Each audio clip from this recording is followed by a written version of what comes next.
Introduction.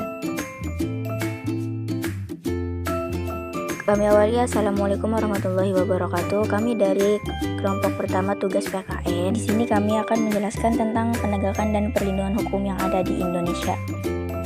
Pengertian perlindungan dan penegakan hukum di Indonesia. Daya upaya yang dilakukan secara sadar oleh setiap orang maupun lembaga pemerintah dan swasta. Tujuan perlindungan dan penegakan hukum Yang bertujuan mengusahakan pengamanan, pengusahaan, dan pemenuhan kesejahteraan hidup sesuai dengan hak-hak asasi yang ada. Unsur perlindungan dan Suatu penegakan perlindungan hukum. dapat dikatakan sebagai perlindungan hukum apabila mengandung unsur-unsur sebagai berikut. Adanya perlindungan dari pemerintah kepada warganya, jaminan kepastian hukum berkaitan dengan hak-hak warga negara, adanya sanksi hukuman bagi pihak yang melanggarnya. Contoh perlindungan hukum. Perlindungan hukum terhadap konsumen diatur dalam Undang-Undang RI Nomor 8 Tahun 1999 tentang perlindungan konsumen. Perlindungan hukum di Indonesia diberikan juga kepada hak atas kekayaan intelektual seperti pada Undang-Undang Nomor 28 Tahun 2014 tentang hak cipta, Undang-Undang Nomor 15 Tahun 2001 tentang merek, Undang-Undang Nomor 13 Tahun 2016 tentang paten, Undang-Undang Nomor 29 2000 tentang perlindungan varietas tanaman. Perlindungan hukum diberikan juga kepada tersangka sebagai pihak yang diduga telah melakukan pelanggaran hukum. Menegakkan hukum merupakan syarat terwujudnya perlindungan hukum. Pentingnya perlindungan dan penegakan hukum sangat penting dilakukan karena dapat mewujudkan hal-hal berikut: tegaknya supremasi hukum, tegaknya keadilan, mewujudkan kedamaian dalam kehidupan di masyarakat. Ditegakkannya hukum yang berlaku akan tetapi sangat bergantungan pada beberapa faktor antara sebagai berikut. Hukumnya itu sendiri, penegakan hukum masyarakat, sarana atau fasilitas yang mendukung penegakan hukum, kebudayaan, peran lembaga penegak hukum dalam menjamin keadilan dan kedamaian. Peran kepolisian Republik Indonesia. Peran Kepolisian Republik Indonesia, Polri, pasal 16 Undang-Undang RI Nomor 2 Tahun 2002 tentang Kepolisian Republik Indonesia telah menetapkan kewenangan sebagai berikut: Melakukan penangkapan, penahanan, penggeledahan, dan penyitaan, melarang setiap orang meninggalkan atau memasuki tempat kejadian perkara untuk kepentingan penyidikan, membawa dan menghadapkan orang kepada penyidik dalam rangka penyidikan, menyuruh berhenti orang yang dicurigai dan menanyakan serta memeriksa tanda pengenal diri, melakukan pemeriksaan dan penyitaan surat, memanggil orang untuk didengar dan diperiksa sebagai tersangka atau saksi, mendatangkan orang ahli yang diperlukan dalam hubungannya dengan pemeriksaan perkara, mengadakan penghentian penyidikan, menyerahkan berkas-berkas kepada penuntut umum, mengajukan permintaan acara secara langsung kepada pejabat imigrasi yang berwenang di tempat pemeriksaan imigrasi dalam keadaan mendesak atau mendadak untuk mencegah atau menangkal orang yang disangka melakukan tindak pidana, memberikan petunjuk dan bantuan penyidikan kepada penyidik pengawal negeri sipil serta menerima hasil penyidikan penyidik pengawal negeri sipil untuk diserahkan kepada penuntut umum, mengadakan tindakan lain menurut hukum yang bertanggung jawab. Peran Kejaksaan RI. Peran Kejaksaan Republik Indonesia. Keberadaan Kejaksaan Republik Indonesia diatur dalam Undang-Undang Negara Republik Indonesia Nomor 16 Tahun 2004 tentang Kejaksaan Republik Indonesia. Adapun yang menjadi tugas dan wewenang kejaksaan dikelompokkan menjadi 3 bidang, yaitu di bidang pidana dan di bidang perdata dan tata usaha negara. Peran Kejaksaan RI di bidang pidana. Peran Kejaksaan Republik Indonesia di bidang pidana adalah: 1. Melakukan penuntutan, 2. Melakukan penetapan hakim dan putusan pengadilan yang telah memperoleh kekuatan hukum tetap, 3. Melakukan pengawasan terhadap pelaksanaan putusan pidana bersyarat, putusan pidana pengawasan, dan putusan lepas bersyarat, 4. Melakukan penyidikan terhadap tindak pidana tertentu berdasarkan undang-undang, 5. Melengkapi berkas perkara tertentu dan untuk itu dapat melakukan pemeriksaan tambahan sebelum dilimpahkan pengadilan yang dalam pelaksanaannya dikoordinasikan dengan penyidik. 6. Peran Kejaksaan Republik Indonesia di bidang perdata dan tata usaha negara. 7. Peran Kejaksaan Republik Indonesia di bidang perdata dan tata usaha negara adalah dengan kuasa khusus dapat bertindak baik di dalam maupun di luar pengadilan untuk dan atas nama negara atau pemerintah. Peran Kejaksaan RI di bidang ketertiban dan ketentraman umum. Pertama, meningkatkan kesadaran hukum masyarakat. Kedua, pengamanan kebijakan penegak hukum. 3. Pengawasan peredaran barang cetakan. 4. Pengawasan aliran Peran Hakim RI yang dapat membahayakan masyarakat dan negara. 5. Pencegahan penyalahgunaan dan atau penodaan agama. 7. Penelitian dan pengembangan hukum serta statistik kriminal. Peran hakim sebagai pelaksanaan kekuasaan kehakiman di Indonesia. Perwujudan kekuasaan kehakiman diatur sepenuhnya dalam Undang-Undang Dasar Republik Indonesia Nomor 48 Tahun 2009 tentang kekuasaan kehakiman, yang merupakan penyempurnaan dari Undang-Undang Dasar Republik Indonesia Nomor 4 Tahun 2004 tentang kekuasaan kehakiman. Kekuasaan kehakiman. Kehakiman adalah penjabat peradilan negara yang diberikan wewenang oleh Undang-Undang Dasar untuk mengadili. Menurut ketentuan Undang-Undang Dasar Republik Indonesia Nomor 48 Tahun 2009 tentang kekuasaan kehakiman, hakim berdasarkan jenis lembaga peradilannya dapat diklarifikasikan menjadi 3 kelompok, yaitu 1. Hakim pada Mahkamah Agung yang disebut dengan Hakim Agung. 2. Hakim pada Badan Peradilan yang berada di bawah Mahkamah Agung. 3. Hakim pada Mahkamah Konstitusi yang disebut dengan Hakim Konstitusi. Setiap hukum melaksanakan proses peradilan yang dilaksanakan di sebuah tempat yang dinamakan pengadilan. Pengadilan secara umum mempunyai tugas untuk mengadili perkara menurut hukum dengan tidak membeda-bedakan orang. Peran advokat dalam penegakan hukum.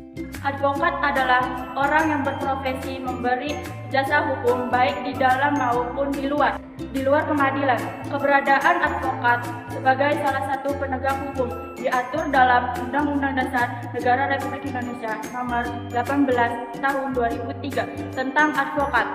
Persyaratan menjadi advokat, yaitu warga negara Republik Indonesia bertempat berijazah sarjana yang berlatar belakang pendidikan tinggi hukum, lulusan ujian yang diadakan oleh organisasi, tinggal di Indonesia, tidak berstatus sebagai pegawai negeri atau pejabat negara, berusia sekurang-kurangnya 25 tahun.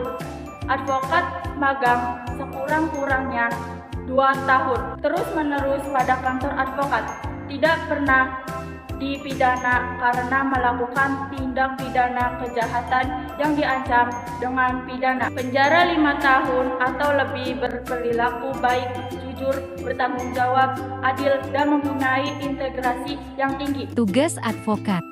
Adapun tugas dari advokat secara khusus adalah membuat dan mengajukan gugatan, jawaban, tangkisan, sangkalan, memberi pembuktian, mendesak segera disidangkan atau diputuskan perkaranya, dan sebagainya.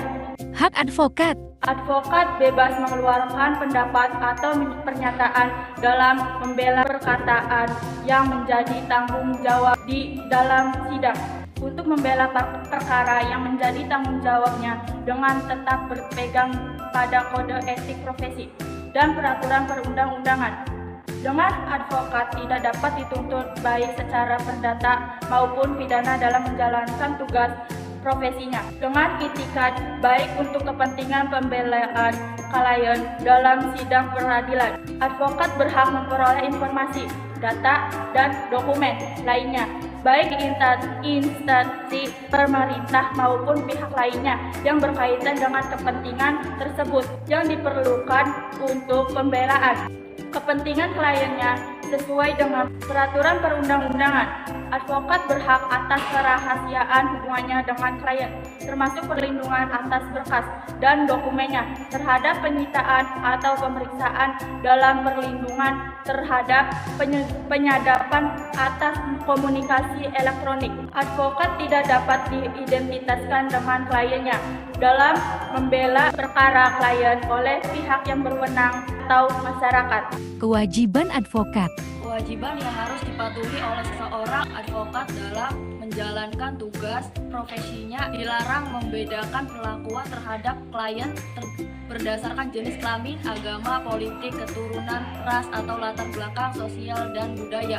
Advokat wajib merahasiakan segala sesuatu yang diketahui atau diperoleh dari kliennya karena hubungan profesinya kecuali ditentukan oleh undang-undang. Advokat dilarang memegang jabatan lain yang bertentangan dengan kepentingan tugas dan martabat profesinya. Advokat dilarang memegang jabatan lain yang meminta pengabdian sedemikian rupa sehingga merugikan profesi advokat atau mengurangi kebebasan dan kemerdekaan dalam menjalankan tugas profesinya. Advokat yang menjadi pejabat negara tidak melaksanakan tugas profesi advokat selama memangku jabatan. Peran Komisi Pemberantasan Korupsi KPK. Komisi Pemberantasan Korupsi disingkat KPK adalah sebuah komisi dibentuk pada tahun 2003 berdasarkan Undang-Undang RI Nomor 30 Tahun 2002 tentang Komisi Pemberantasan Tindak Pidana Korupsi. KPK mempunyai tugas sebagai berikut. Tugas dan tujuan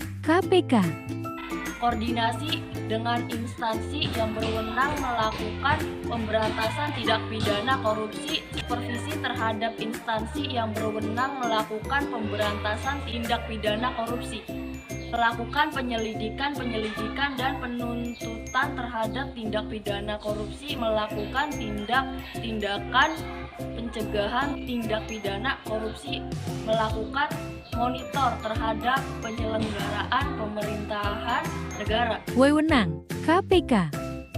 Mengkoordinasi penyelidikan dan penuntutan tindak pidana korupsi, menetapkan sistem pelaporan dalam kegiatan pemberantasan tindak pidana korupsi, meminta informasi tentang kegiatan pemberantasan tindak pidana korupsi kepada instansi terkait, melaksanakan dengar pendapat atau pertemuan dengan instansi yang berwenang melakukan pemberantasan tindakan korupsi, meminta laporan instansi terkait pencegahan tindak pidana korupsi. Perpedoman pada asas sebagai berikut: kepastian hukum, keterbukaan, akuntabilitas, kepentingan umum, dan proporsionalitas. Dinamika pelanggaran hukum. Dinamakan pelanggaran hukum. Ketidakpatuhan terhadap hukum dapat disebabkan oleh dua hal, yaitu pelanggaran hukum oleh si pelanggar sudah dianggap sebagai kebiasaan. Berbagai kasus pelanggaran hukum. 1. Dalam lingkungan keluarga. Berikut ini contoh perilaku yang bertentangan dengan aturan dalam lingkungan keluarga. Di antaranya: 1. Mengabaikan perintah orang tua. 2. Mengganggu kakak atau adik yang sedang belajar. 3. Ibadah tidak tepat waktu. 4. Menonton tayangan yang tidak boleh ditonton oleh anak-anak. 5. Nonton TV sampai larut malam. Dan 6. Bangun kesiangan. 2. Dalam lingkungan sekolah. Dalam lingkungan sekolah diantaranya: 1.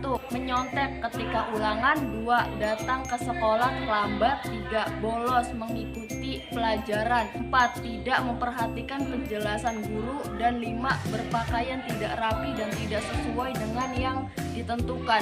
3. Di lingkungan masyarakat. Dalam lingkungan masyarakat diantaranya: 1. Mangkir dari tugas ronda malam. 2. Tidak mengikuti kerja bakti dengan alasan yang tidak jelas. 3. Main hakim sendiri. 4. Yaitu mengonsumsi obat-obatan terlarang. 5. Melakukan tindak diskriminasi kepada orang lain. 6. Melakukan perjudian. Dan yang ketujuh yaitu membuang sampah sembarangan. Dalam lingkungan bangsa dan negara diantaranya yaitu: yang pertama, tidak memiliki KTP. 2. Tidak mematuhi rambu-rambu lalu lintas. 3. melakukan tindak pidana seperti pembunuhan, perampokan, penggelapan, pengedaran uang palsu, pembajakan karya orang. Yang keempat, melakukan aksi teror terhadap alat-alat kelengkapan negara. Dan yang kelima, berpartisipasi pada kegiatan pemilihan umum. Dan yang keenam, yaitu merusak fasilitas negara dengan sengaja. Perilaku yang mencerminkan kepatuhan terhadap hukum. 1. Dalam lingkungan keluarga. Partisipasi dalam perlindungan dan penegakan hukum yaitu sebagai berikut. Perilaku yang mencerminkan kepatuhan terhadap hukum yang berlaku yaitu dalam kehidupan di lingkungan keluarga. Yang pertama, mematuhi perintah orang tua. Yang kedua, ibadah tepat waktu. Dan yang ketiga, menghormati anggota keluarga yang lain seperti ayah, ibu, kakak, dan adik. Dan yang keempat yaitu melaksanakan aturan yang dibuat dan disepakati keluarga. 2. Dalam lingkungan sekolah. Dalam kehidupan di lingkungan sekolah. Yang pertama yaitu menghormati kepala sekolah, guru, dan karyawan lainnya. Kedua yaitu memakai pakaian seragam yang telah ditentukan. Ketiga, tidak menyontek ketika ulangan. Dan yang keempat, memperhatikan penjelasan guru. Dan yang kelima, mengikuti pelajaran sesuai dengan jadwal yang berlaku. 3. Dalam lingkungan masyarakat. Dalam kehidupan di lingkungan masyarakat. Yang pertama, melaksanakan setiap norma yang berlaku di masyarakat. Kedua, bertugas ronda.